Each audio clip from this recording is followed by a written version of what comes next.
은혜와 구원을 갖고도 뭔가가 이 땅에도 더 있어야 될 것처럼 흐느적거리면서 파랑새를 찾으러 이산저산 이 꼴짝이 저 꼴짝이 지금 다니죠.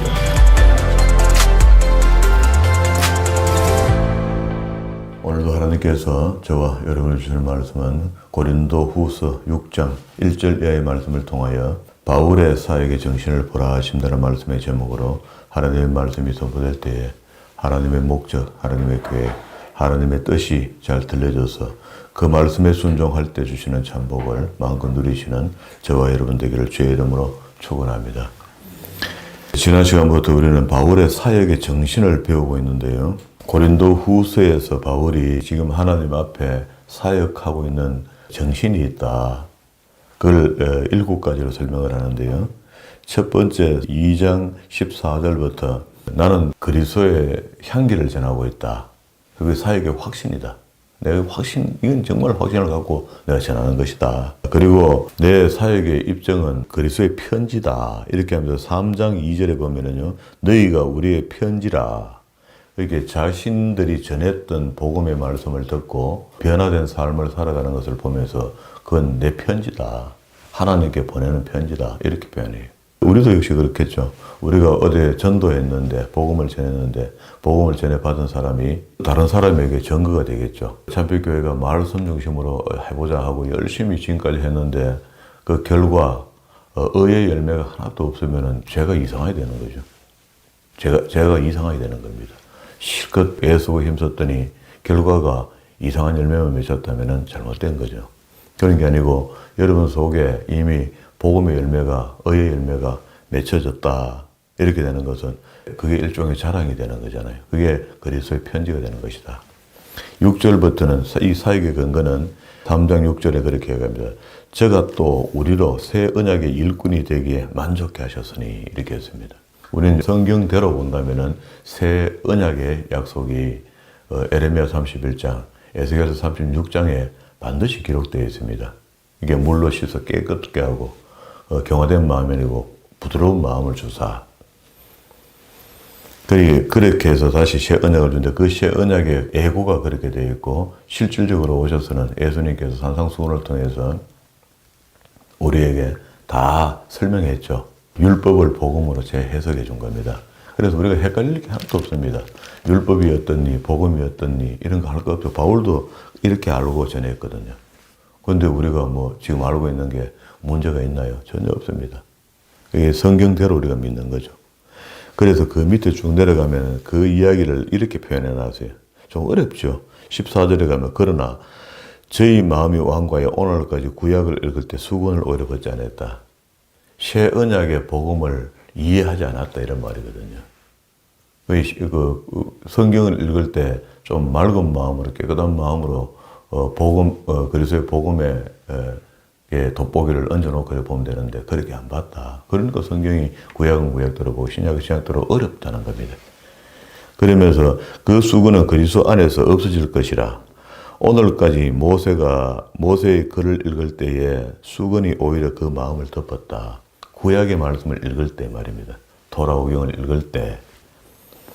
그러나 언제든지 주께로 돌아가면 그 수건이 벗어진다. 새 언약을 이해하면은 그게 벗겨진다. 그런 말이죠. 이게 이제 바울이 본 거거든요. 그리고 네 번째는요, 사역의 직분을 이야기하는데 당연히 이 직분은 복음 전하는 것이다. 4장 1절에 이러므로 우리가 이 직분을 받아 긍휼하심을 입은 대로 낙심하지 아니하고 이에 숨은 부끄러움을 이를 버리고 계율 가운데서 행하지 아니하며 못된 짓 말이야. 그리고 또 하나님의 말씀을 혼잡게 아니하고 오직 진리를 나타내므로. 이렇게 복음은 진리여야 되지. 복음이 이상한 걸 전하고 난 뒤에 신천지가 그렇잖아요. 단어 해석을 하게 되면 어찌 되냐면요. 산이 나오면 전부 다 교회라 해요. 물이 나오면 전부 다 세례를 합니다. 단어 해석을 하면 그래요. 우리나라 기독교 초기에 나온봉이라든가 이런 사람들이 처음에 성경을 가르칠 때 전부 다 단어 해석을 했어요. 그러니까 이 머리 좋은 사람이 나서서 성경에 있는 모든 단어를 미리 찾아갖고 이름을 갖다 붙여놓은 겁니다. 그러니까 그래 가르치면 신모막심하다 이렇게 배운 거예요. 배웠는데 그 성도들은 뭘 모르니까 그렇게 가르쳐주면 다 그런 줄 알았었어요. 아니죠. 거기에 말씀에 나오는 의미가 산이 교회를 설명하고 있으면 그게 산이 이제 대개 제가 성경을 받을 때는 산이 뭐냐면요. 성읍을 이야기합니다. 이게 이스라엘 사람들이 성읍을 산이라 이렇게 표현했거든요. 그 예루살렘 성을 이야기할 때 어떨 때는 산으로 설명해요. 그런 몇몇 가지 설명인데 그걸 갖다가 전체적인 성경에 있는 모든 단어들을 다 교회, 물은 무조건 세례, 뭐 성령 이런 식으로 번역을 했으니 성경이 안 맞죠. 치우치죠 어느 쪽으로. 그 치우치는데 어느 쪽으로 치우치는 걸 자기 쪽으로 치우치도록 만들어서 내가 바로 그러라 이렇게 표현하거든요. 그러면 이제 이단이 되는 거죠. 그리고 4장 7절에는요. 사역의 보배가 뭐냐. 사역의 보배. 7절에 그렇게 해요. 우리가 이 보배를 질그릇에 가졌다. 이 보배가 그리스도죠. 우리도 그리스도의 성령을 우리 보배, 그 보배를 내 달아는 질그릇 속에다 담은 거죠. 그러니까 우리 아무 할 말이 없는 거죠. 원래 우리가 보배 합이 되지 못하는데 그가 죽으심으로 우리를 보배 합 삼아준 거 아닙니까? 16절에는요, 자신의 사역에 동기가 있다, 동기. 그냥 막연히 그냥 내가 이 복음 사역을 하고 있는 건가? 그렇지 않다. 소망을 갖고 있다. 이 소망이 영적 소망이니까 천국을 바라보는 거죠. 그게 이제 그러므로 우리가 낙심하지 아니하노니 그 사람은 후패나 우리 속 사람은 날로 새롭도다. 우리가 나이가 먹고 늙어지고 이제 천국으로 가기에 다 가까워지고 있으면 지고 있을수록 어떻게 반대로 우리 속에 날로 새롭다 했습니다. 몸은 후패하고 이제 흙으로 돌아갈 일이 가까워지지만 우리 속 사람은 날로 새롭다. 우리 영이 기뻐한다. 그리고 영원한 집으로 간다. 5장 1절에 만일 땅에 있는 우리의 장막집이 무너지면 그건 기쁜 일이다. 감사한 일이다. 영원한 집으로 간다. 그리고 9절에는 그런즉 우리는 거하든지 떠나든지 주를 기쁘시게 하는 자가 되기를 힘쓴다. 우리 자신 말이야. 이 땅에 살든지 천국 가든지. 그래도 죽음도 좀 거룩한 죽음이 돼야 되지. 죽기 직전에 갔는데 목사님 갔는데 일평생 신앙생활을 했는데 마지막에 치매가 와갖고 예수가 먹고 하고 엉뚱한 소리 하고 있어봐요. 그 많은 사람들에게 얼마나 실망을 주겠어요. 그래서 그렇게 되고 싶어도 못해나 말이에요 또. 그러니까 저는 신학교 다닐 때 우리 그 교수님 한 분이 그런 이야기를 해요. 자신을 위해서 기도하라고, 자신. 이게 맑은 정신으로 마지막에 죽음을 맞이할 수 있도록.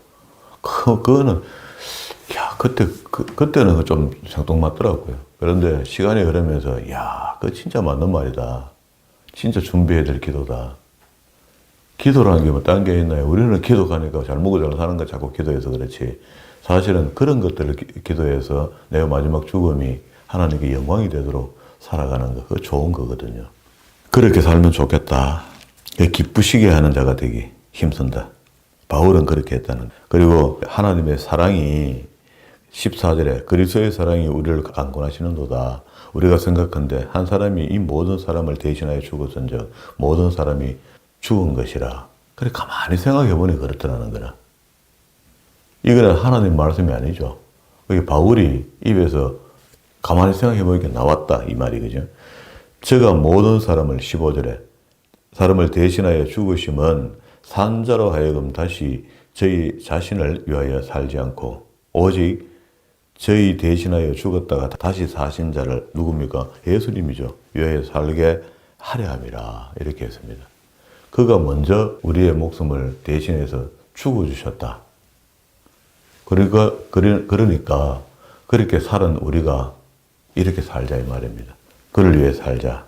그리고 이제 17절에 그런즉 누구든지 그리스도 안에 있는 자는 새로운 피조물이라. 이게 그리스도를 영접하게 된 사람은 새로운 피조물이 됐다. 이전 것은 지나가더니 바로 새 것이 되었다. 그러니까 잘 해야 되는 거죠. 우리가 어느 사람입니다. 새 사람이 된 겁니다. 그리고 바울 자신이 이야기하기를 나는 화목의 직책을 가졌다. 모든 것이 하나님께로 났으니 저가 그리스도로 말미암아 우리를 자기와 화목하게 하시고 또 우리에게 화목하게 하는 직책을 줬다. 그러면 하나님과 우리 사이에 그리스도가 죽어주심으로 화목의 직책을 감당했는 것처럼 그리고 성도와 하나님과 사이에 화목을 이루기 위해서 주의 종들이 예를 써야 된다. 그런 말이죠. 그 자신이 주의 종으로 사도로 사역을 했으니까 그 이야기를 그렇게 하는 겁니다. 화목의 직분을 가졌다. 제가 그 화를 내고 음성을 높이고 강요하고 강조하고 하는 이런 것들이 전부 다 여러분과 하나님과 관계가 돈독하게 되게 하기 위해서 그 화목의 직책을 갖고 큰 소리 치는 거지. 내가 무슨 뭘 내가 위임받았다고 큰 소리 치겠습니까? 그게 저도 물론 천국 가야 되지만 여러분 천국 가는 일에 하나님과 화목해야 가니까 화목의 직책이 저한테 있단 말입니다. 그래서 사도 바울도 그랬듯이 우리도 그런 사역을 감당하고 있는, 그래서 매일같이 하나님의 말씀을 전가하는 거죠. 그래서 이제 6가지 이야기가 사실 끝이 났거든요. 그럼 7번째 오늘 우리 봐야 될 이야기가 은혜의 증거에 대한 이야기를 바울이 합니다. 그게 사역에 자신이 실천을 이렇게 한다. 그 실천할 때 아무 맥없이 하는 것이 아니고 하나님의 은혜를 헛되이 받지 말라. 내가 지금 너희들에게 전하는 것은 하나님의 은혜를 전한다. 저도 역시 똑같습니다. 제가 뭘 전할 게 별로 있나요? 우리가 하나님과 함께 일하는 자로서 너희를 권하노니 하나님의 은혜를 헛되이 받지 말자. 6장 1절에 그렇게 이야기했습니다. 그게 오늘 읽었던 본문이죠. 그러면서 이사야 49장 8절에 있는 말씀을 인용했습니다. 내가 은혜 베풀 때에 너를 들었고 구원의 날에 너를 도왔다. 이게 이사야 48장에 한번 봐봐요. 이 말씀이 한 절만 있는 것이 아니고 앞뒤로 몇 절이 있거든요. 49장의 8절부터 요 단락이요. 13절까지인데요. 그 당시에 하나님의 선민들을 하나님께서 구원의 약속을 주시는 말씀이라. 뭐 그 당시에 그들에게 줬으니까 오늘도 이 말씀을 우리가 인용받아가 신약에서 본다면 당연히 우리도 하나님의 구원이 우리에게서 문제가 생기지 않으면 당연히 구원받는다, 그런 이야기입니다. 그 약속의 말씀에 의해서 49장 8 여호와께서 또 가라사대 은혜의 때에 내가 내게 응답하였고 구원의 날에 내가 너를 도왔다. 내가 장차 너를 보호하여 너로 백성의 언약을 삼으며 나라를 일으켜 그들로 그 황무하였던 땅을 기업으로 상속케 한다. 그러면 고향으로 돌아온다 이 말이죠. 그러니까 구속을 그렇게 표현한 겁니다. 내가 잡혀있는 자에게 이르기를 나오라 하며 흑암이 있는 자에게는 나타나라 하리라.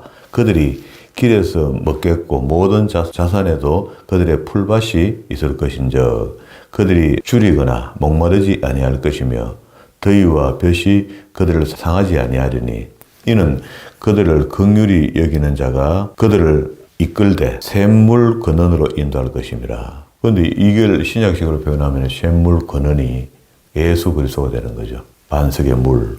내가 나의 모든 산을 길로 삼고 나의 대로로 도두으리라. 호흡자는 원방에서, 호흡자는 북방에서, 서방에서, 호흡자는 시님 땅에서 오리라.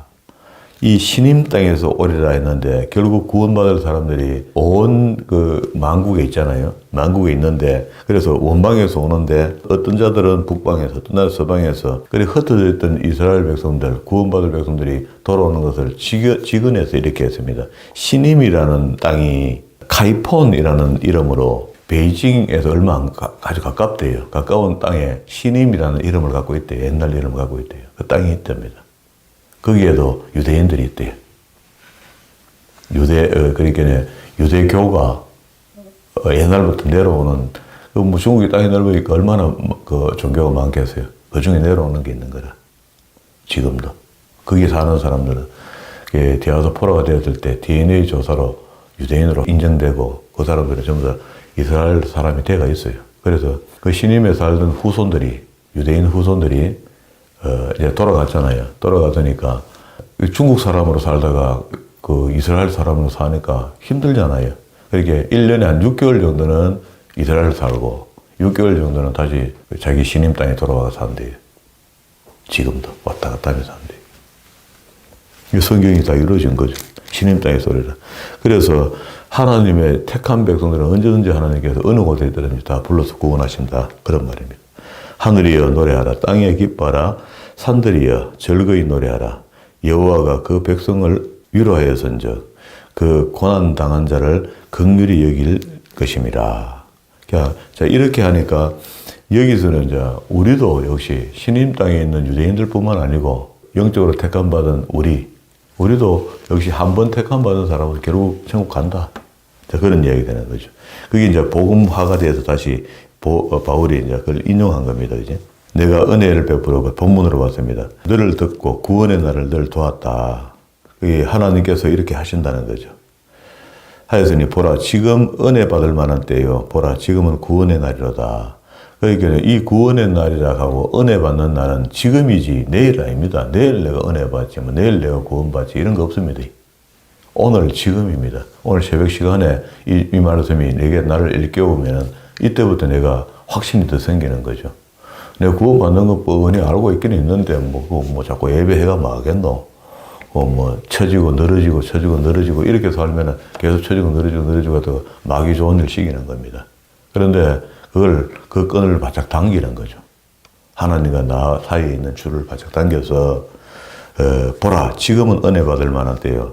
그게 은혜가 있을 때 구원의 확신과 은혜가 없을 때 구원의 확신이 다릅니다. 그래서 하나님의 말씀을 통해서 계속 은혜를 평균화시켜 놔야 되거든요. 우리 속에서. 그래서 새벽 기도하고 예배마다 참석해서 은혜의 말씀을 줄을 안 늦추려 하는 거죠.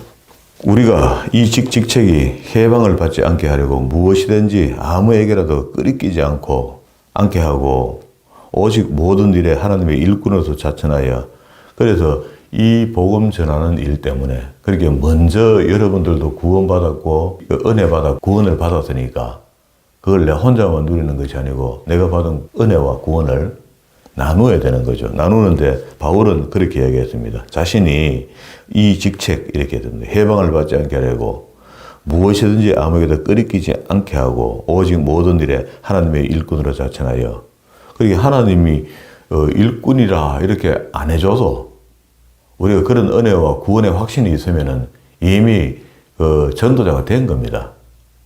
내가 받은 은혜를 그대로 설명하면 되니까. 그래서 자천하여 스스로 많이 견디는 것과 그런데 그런 은혜 받고 구원 받았던 사람이 견디지도 못하고 환란 조금 오면은 울고 그리고 또 궁핍하면은 배고파다 징징거려 버리고 고난이 오면 힘들다 해버리고 이렇게 하면 안 된다는 거잖아요. 그 은혜와 구원을 맛본 사람은 그렇게 스스로 자천하여 많이 견디는 것과 환란과 궁핍과 고난과 매맞음과 갇힘과 요란한 것과 수고로움과 자지 못함과 먹지 못함과 깨끗함과 지식과 오래 참과 자비함과 성령의 감화와 거짓 없는 사랑과 진리의 말씀과 하나님의 능력 안에 있어 의의 변규로 좌우하고 영광과 욕됨으로 말미암아 악한 이름과 아름다운 이름으로 말미암며 속이는 것 같으나 참되고 무명한 자 같으나 유명한 자요 죽은 자 같으나 보라 우리가 살고 징계를 받은 자 같으나 죽음을 당하지 아니하고 근심하는 자 같으나 항상 기뻐하고 가난한 자 같으나 많은 사람을 부욕해 하고 또 아무것도 없는 자 같으나 모든 것을 다 가진 자라. 은혜와 구원이 있으면 다 가진 거 맞습니다. 우리는 은혜와 구원을 갖고도 무언가가 이 땅에서 더 있어야 될 것처럼 흐느적거리면서 파랑새를 찾으러 이 산 저 산, 이 꼴짝이 저 꼴짝이 지금 다니죠. 이미 받은 게 다입니다. 성경을 통해서 배웠으면 다 알아. 그래서 이 목자 저 목자 찾아가 한번 들어봐요. 자기에게 맞는 곳이 있거든요. 그러면 다 가진 자가 된 겁니다. 그러면은 은혜를 저도 여러분에게 깨달은 은혜를 전했고 여러분들이 은혜를 받았고 그 은혜 속에 내 구원의 확신이 있었잖아요. 서가 있는 우리 삶을 살잖아요. 사니까 또 다른 삶자에게 구원의 은혜를 전해야 되는 거죠. 그건 뭐 어떻게 하라 해가 전하는 게 아니고 내 마음이 뜨거워져서 어쩔 수 없이 전하는 겁니다. 흘러 넘치기 때문에. 저도 역시 그 열망이 커지니까 방법 없잖아요. 방법 없이 매 했던 말씀 같은데 그 말씀은 성경 말씀입니다. 성경 말씀을 계속 되뇌이고 또 전하는 거죠. 그리고 11절에 와서요, 이제 바울이 부탁을 합니다. 이렇게 이제 7가지 사역의 정신을 설명을 했습니다. 나는 이런 마음, 이런 정신으로 내가 너희에게 갔다. 고린도 지역뿐만 아니고 데살로니카, 마케도니아 전체적에 아덴, 아가야, 내가 세계 한국까지 가고 싶었지, 사실은. 그때. 그러면서 고린도 교회 교인들에게 부탁을 합니다. 11절. 고린도인들이여, 너희를 향하여 우리의 입이 열리고, 복음이 열렸단 말이죠. 우리의 마음이 넓혔으니 너희가 우리 안에서 좁아진 것이 아니라 오직 너희 마음이 좁아진 것이다, 심정이. 그래서 내가 자녀에게 말하듯 하노니 보답하는 양으로 너희도 마음을 좀 넓혀봐라. 꼬작꼬작거리면서 이거 깔짝거리고 저거 깔짝거리고 자꾸 이런 생각하지 마라. 바울이 고린도 교회에 하는 이야기입니다. 고린도 교인들이. 너희는 믿지 않는 자와 멍에를 같이 믿지 마라. 이렇게 되면 어떻게 되냐면요. 불평이 계속 나옵니다.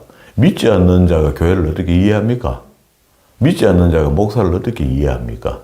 이해가 안 되죠. 이해가 안 되니까 계속해서 불평을 내놓죠.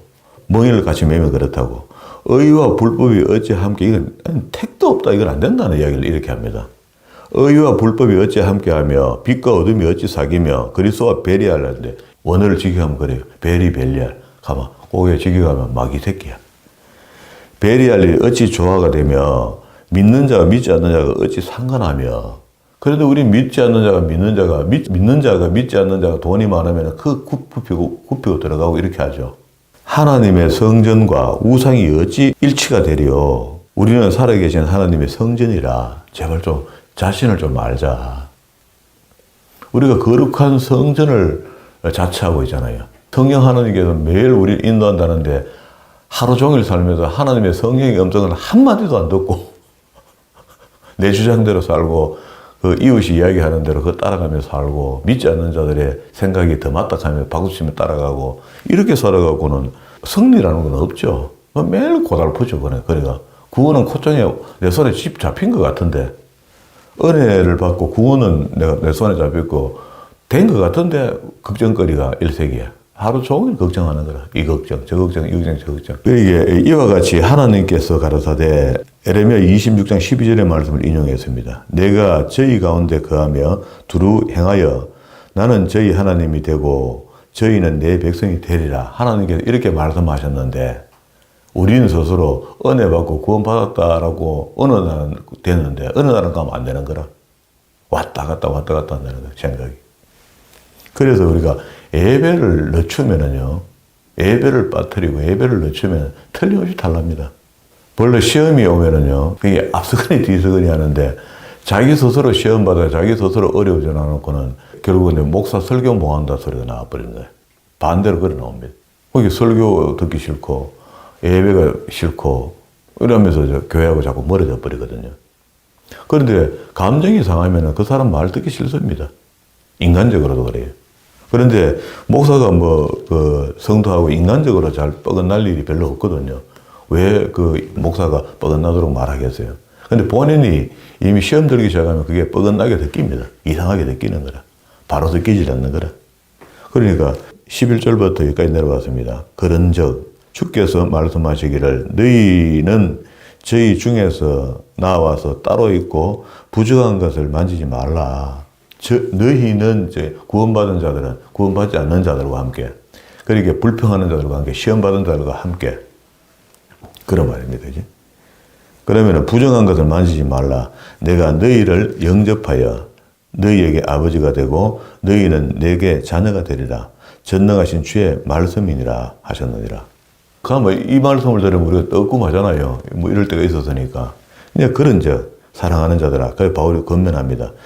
이 약속을 가진 우리가 하나님을 두려워하는 가운데 거룩함을 온전히 이루어 육과 영이 온갖 더러운 것에서 자신을 제발 좀 깨끗하게 해라.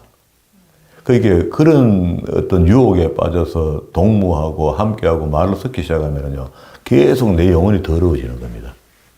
그렇게 시험 받는 사람하고 내가 형제가 내가 그 말을 나누고 있으면 그 시험이 내한테 넘어오잖아요. 자꾸 섞인다고 영적으로. 그 영적인 일이 있던 거였습니다. 나는 절대 나는 안 섞인다 하고 같이 계속 대화 한번 해봐요. 대화하면 부정한 생각들이 내게 계속 넘어옵니다. 바울은 이렇게 얘기했어요. 육과 영의 온갖 더러운 것에서 자신을 깨끗하게 해라. 거룩하게 해라. 마음으로 우리를 영접하라. 우리가 아무에게도 불의를 하지 않고 아무에게도 해롭게 하지 않고 아무에게도 속여 빼앗는 일이 없었다. 그러니까 이제 이거는 전체적으로 봤을 때는 바울이 고린도 교회 교인들에게 우리가 갔을 때 너희들 어떻게 대접했나 내가 기억 한번 해봐라 하고 따져서 이야기하는 거거든요. 내가 정죄하려고 이 말을 하는 것이 아니라 이전에 내가 말했거니와 너희로 우리 마음에 있어 함께 죽고 함께 살게 하게 함이 이렇다. 그러면 바울이 지도자가 돼서 그래 교육자가 돼서 주의 종이 돼서 사도가 돼서 했던 이 말은 이제 그들을 깨달아주고 일깨워줘서 돌아오게 하려고 하는 의도가 있는 거잖아요. 그게 성도와 성도끼리는 이러면 힘이 없어 안 돼요. 한쪽으로 치워져 본다고. 그러면 내가 너희로 향하여 하는 말이 담대한 것도 많고 그 전설을 썼을 때 그랬단 말입니다. 이 후서를 읽고 있잖아요, 우리가 지금. 내가 우리 모든 환난 가운데서도 위로가 가득하고 기쁨이 넘치는도다. 그러니까 뭐 잘잘못을 다 따져가 이야기하면 속상한 것도 있지만은 그래도 지금은 이제 내가 이런 권면을 할 때 이 권면들을 들어주고 회복하고 다시 돌아오면 끝이니까 담대한 것도 많고 너희를 위하여 자랑할 것도 많다. 그게 다 잘못된 건 아니잖아요. 일부분 잘한 것도 있고 일부분 못한 것도 있는데 내가 우리의 모든 환난 가운데서 위로가 되고 내가 너희가 교회가 세워진 것에도 감사하고 그것도 우리가 고린도 교회 교인들이 그래도 열심히 한다고 하다 보니 그런 일이 벌어졌다니까 그것도 또 마음이 짠하고 뭐 그렇다. 그러면서 5절에 와서 우리가 마게도냐에 이르렀을 때 이렇게 하면 지난 시간에 우리가 본 겁니다. 그런데 이제 구조 읽기가 이제 그렇다는 겁니다. 그 바울이 앞에 2장 13절에서 내가 내 형제 디도를 만나지 못함으로 심령이 편치 못하여 저희를 작별하고 마게도냐로 갔노라. 성경 공부 겨우 끝내고 돌아와서 그렇게 눌러 앉아가 성경을 좀 더 가르치고 해야 되는데 마음이 편치 못하는 거라. 하여튼 디도를 만나가 고린도 소식을 들어봐야 되는 속이 후련하지 이래가는 못 있겠다고 다시 마게도냐로 건너가서 마게도냐 어디쯤에서 디도를 지금 만난 겁니다. 이르렀을 때 육체를 편치 못하고 사방으로 환난을 당하고 밖으로는 다툼이요 안으로는 두려움이라. 그러나 비천한 자들을 위로하시는 하나님이 디도가 옴으로 만나게 함으로 말입니다. 우리를 위로하셨으니 디도가 왔을 때 고린도 교회의 모든 문제가 전서를 읽어주니까 다 해결되던데요. 이렇게 된 거예요. 그 전서 편지를 보내놓고 바울이 안절부절하는 겁니다. 너무 말이 과하다, 세다. 내가 너무 화가 난 김에 너무 세게 쓴 것 같다. 이 마음이 가슴이 아픈 거예요. 그래도 도저히 견디다 못해 디도를 마중 가는 게 좋겠다. 올 때까지 기다리는 것보다 에베소 도착할 때까지 몇 달을 기다리는 것보다는 몇 달 중에 반 텀을 줄일 수 있잖아요. 그 소식을 전해드리려면은 거꾸로 올라가면은. 그래서 거꾸로 마게도냐까지 마중을 간 겁니다. 마중 갈 때 거기서 디도를 만났어. 그래서 저가 온 것뿐만 아니고 오직 저가 너희에게 받은 그 위로로 위로하고 너희의 사모함과 애통함과 나를 위하여 열심히 있는 것을 우리에게 고함으로 나는 더욱 기쁘게 하였느니라. 그러므로 내가 편지로 너희를 근심하게 한 것은 후회하였으나 지금은 후회하지 아니하면 그 편지가 너희로 잠깐만 근심하게 한 줄을 내가 알게 됐다. 그 편지가 동그라미 넣고 고린도전서 편지를 디도가 전해서 읽어주니까 그게 수정됐다는 이야기입니다. 고린도 교회가 바울의 뜻을 알아듣고 교회가 평정을 찾은 거라. 그 소식을 전해드리니까 기쁨이 있다는 거죠. 내가 지금 기뻐함은 너희로 근심하게 한 까닭이 아니요 도리어 너희로 근심함으로 회개함에 이르렀다. 그렇죠? 돌아섰다는 겁니다. 그렇게 편지 하나로 물론 성경이 됐지만 바울이 그 멀리에서 편지를 하나 보내는데 그 편지를 그 교회에서 디도가 읽어줬을 거 아닙니까? 읽어줬는데 그 편지를 듣고 사람들이 전부 다 회개했다는 겁니다. 바뀌었다는 거예요. 너희가 하나님의 뜻대로 근심하게 된 것은 우리에게 아무 해도 받지 않게 하려 함이라. 10절입니다. 하나님의 뜻대로 하는 근심은 후회할 것이 없는 구원에 이르게 하는 회개를 이루는 것이요. 굉장히 중요한 이야기입니다. 세상 근심은 사망을 이루게 하는 것이다. 그게 우리가 매일 믿음 이야기하면서 구원, 은혜 이야기하면서 세상의 근심 속에 있으면은 요요 걸리는 거죠. 그런데 반대로 하나님의 뜻대로 하는 근심, 교회의 근심, 이런 것들은 오히려 구원을 이루게 한다. 11절 보라. 하나님의 뜻대로 하게 한 이 근심이 너희로 얼마나 간절하게 하며 고민한다는 거라. 자기 자신에 대해서, 구원에 대해서, 은혜에 대해서, 교회 일에 대해서 간절하게 하며 얼마나 변명하게 하며 얼마나 분하게 하며 얼마나 두렵게 하며 얼마나 사모하게 하며 얼마나 열심히 있게 하며 얼마나 벌하게 하였는가. 너희가 저 일에 대하여 일절 너희 자신을 깨끗함을 나타내었느니라. 결국 거룩을 이야기합니다. 이래저래 우리가 고민하고 엎어지고 넘어지고 하더라도 결국 거룩하게 하나님 바로 서라는 이야기죠. 그런즉 내가 너희에게 쓴 것은 그 불의에 행한 자를 위한 것도 아니요 그 불의를 당한 자를 위한 것도 아니고 이렇게 고린도 교회에 이런저런 범인들이 있었잖아요. 고민들이 있었잖아요. 잘한 자나 못한 자나 이 말입니다. 그것이 아니요 오직 우리를 위한 너희의 간절함이 하나님 앞에 너희에게 나타나게 하려 함이로다. 이로 인하여 우리가 위로를 받았고 우리의 받은 위로 위에 디도의 기쁨이 디도가 와서 그 또 설명까지 다 해주니까 기쁨으로 우리가 더욱 많이 기뻐하면 그의 마음이 너희 무리를 인하여 안심함을 얻었음이니라. 내가 그에게 너희를 위하여 자랑한 것이 있더라도 부끄럽지 아니한 것. 그게 디도에게 평소에 이야기하기를요. 고린도 교회 교인들이 얼마나 믿음 생활 잘하는 줄 아나 하면서 막 자랑해 놓은 게 있거든요. 신앙이 깊다, 그 사람들이. 확실히 그게 뱃사람들이 내가 화끈하다. 믿으면 바짝 믿는다. 뭐 이런 표현을 낸 거야. 표현을 냈는데 내가 그에게, 그 디도잖아요. 너희를 위하여 자랑한 것이 있더라도 부끄럽지 아니하였으니 우리가 너희에게 이런 말이 다 참된 것까지 디도 앞에서 우리의 자랑한 것도 참되게 되었다. 맞죠? 그게 우리 그때나 지금이나 똑같은 것 같아요. 우리 교회 성도들이 신앙생활을 멋지게 해내면은 제가 밖에 나가서 매일 자랑하죠.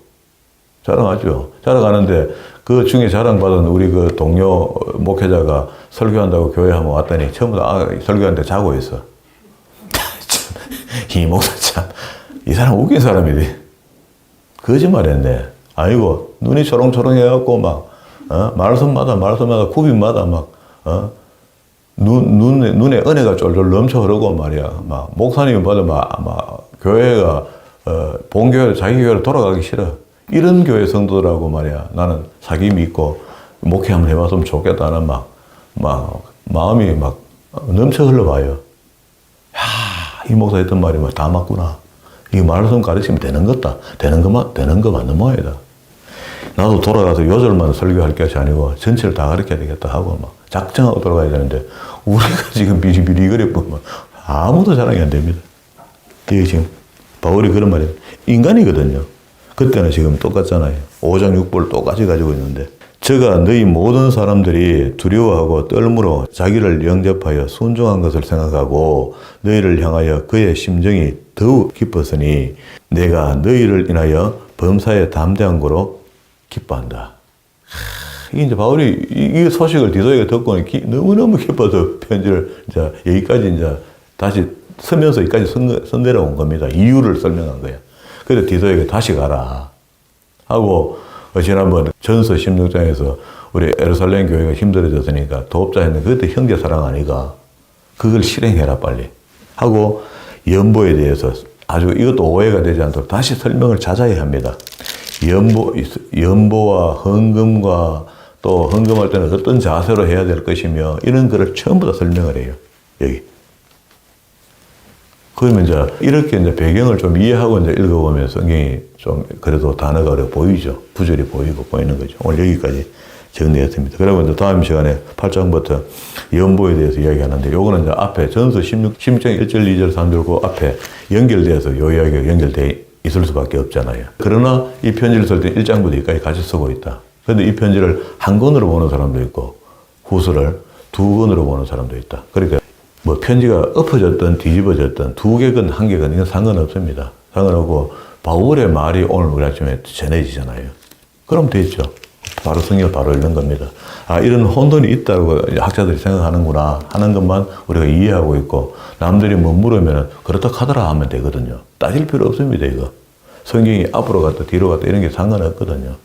역사적으로 신학자들이 그걸 고민하고 있는 것 같더라.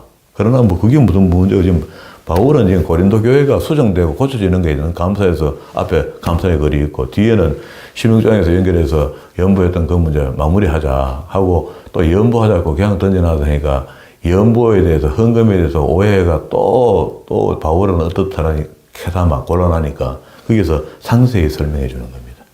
우리도 교회에서 제가 연보하자 하죠. 하나님께 물질로 영광을 돌리자 하죠. 하는데 그게 목사님이 혼자 잘 먹고 잘 살라고 하는갑다라고 마음속에 슬쩍 막 의심을 넣어주면은요 아주 곤란합니다. 그럼 의심하게 되는 거라. 이 목사 똑같네. 돈 별로 관심 없는 것 같아. 돈에 관심 없는 인간이 있나? 그래. 똑같이 거나 하면서. 그런데 그걸 오해 얻게 하기 위해서 바울이 다시 헌금에 대한 이야기를 자세히 설명하는데 다음 시간에 우리 한번 봅시다. 그래서 저는 개인적으로 헌금을 굉장히 중요시 생각합니다. 하나님께 마음의 중심을 드리는 부분이기 때문에 그래요. 저는 처음에 신앙생활을 할 때 하나님께 마음 드리는 부분들을 아주 풀이했어요. 막 하나님 넉넉하게 주셨고 넉넉하게 하나님께 드릴 수 있는 그런 은혜가 내게 있었어요. 그런데 경험들이 있기 때문에 저는 이 부분에 대해서 바르게만 세워지면은요 풍성하게 받고 풍성하게 드릴 수 있습니다. 신앙생활 그렇게 할 수 있어요. 그런데 매일 째짜이 받아가 째짜이 드리고 이렇게 사는 우리 믿음의 형들 막 보거든요. 근데 너무 답답하게 해요. 집사님 좀 하나님 앞에 화끈하게 좀 하여서 내가. 우리 딸이 저 옷을 하나 사준다고 양복 사주는데 내가 아빠한테는 좀 후하잖아. 양복 비싼 걸 턱 정해 이걸 하라는 거라. 내가 우리 형편을 뻔히 아는데 네가 이만큼 너무 비싸다네. 이렇게 이야기를 해도 내가 아빠한테는 좀 후하잖아. 이렇게 이야기해요. 그게 하나님이 어떤 성도에게 좀 후한 성도가 있습니다. 마음껏 줘도 탈 안 나는 성도가 있다고. 그럼 마음껏 줍니다. 그럼 마음껏 쓰고요. 주를 위해서. 그리고 또 마음껏 준다고 해서 내 멋대로 쓰면 안 되잖아요. 내 멋대로 쓰지 않는 그런 자제력이 있는 사람에게 하나님께 넉넉히 주시거든요. 굽이 다 개인이 다 다르니까 그런 것 같아요. 그래서 다음 시간엔 요거 보기로 하고 오늘 여기까지. 이게 바울이 애절한 마음이 2장 14절부터죠. 14절부터 바울의 어떤 자기가 사역하는 동안에 그 그리스도의 복음을 어떤 정신으로 전했는가 하는 게 계속 염려집니다. 자기 마음 속에 깊이 들어있던 걸 내놓은 거거든요. 부분적으로 성도들 입장에서 오해할 만한 왜 저래 열심히 적하고 있노? 니 혼자 뭐 예수 믿나? 이런 소리 들을 정도로 곤란하니까 그런 것들에 대해서 상세하게 자신을 나타낸 겁니다. 내가 왜 그리스도의 복음을 전하는 줄 아나? 내가 전하고 있는 이 복음을 시원하게 근거해서 내가 전하는 거다 하고 오해가 되지 않도록 사사히 설명을 좀 다 해준 거거든요. 그래서 우리가 이 정도 성경을 읽어낼 수 있고 깊이를 알고 있으면은요, 우리도 이제 더 이상 오해가 없는 겁니다. 앞으로 오해가 안 생기는 거예요. 교회 다니면서 뭔가 이 궁금한 점이 있잖아요. 이거는 뭐 말이 좀 앞뒤 안 맞는 것 같아 하고 이적자라고 끝이 안 맞아가 고민하는 것들, 이런 것들이 이런 부분으로 다 해석될 수 있거든요. 우리 살면서 바울처럼 이렇게 이만큼 훌륭하게 준비되지는 못할 겁니다. 그러나 하나님께서 내게 주신 은혜의 분량이 있어요. 은혜의 분량만큼이라도 우리 최선을 다해서 주를 위하여 내 있는 모든 진액을 짜라 하나님께 영광을 나타내는 그런 믿음의 사람들이 다 되기를 주의 이름으로 축원합니다.